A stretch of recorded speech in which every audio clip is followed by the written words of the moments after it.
আসসালামু আলাইকুম। আশা করি সবাই ভালো আছেন। দোয়ার হচ্ছে মুমিনের জন্য হাতিয়ার। এই দোয়া আল্লাহ তাআলার গ্রহণযোগ্য এবং কবুল করার যে প্রথম এবং প্রধান যে স্বার্থ সেটা হচ্ছে হালাল রিজিক অর্জন করা বা হালাল রিজিক বক্ষণ করা। আপনি আল্লাহ তাআলার দোয়া যদি কবুল করাতে চান তাহলে আপনার উচিত হবে হালাল রিজিক বক্ষণ করা, এবং এই হালাল রিজিক গ্রহণ করার ফলে আল্লাহ তাআলা আপনার দোয়াটাকে কবুল করে নেন।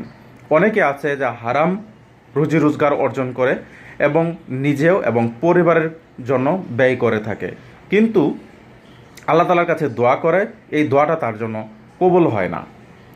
সে হতাশায় ভোগে, কিন্তু বুঝতে পারে না কী কারণে দোয়াটা কবুল হচ্ছে না।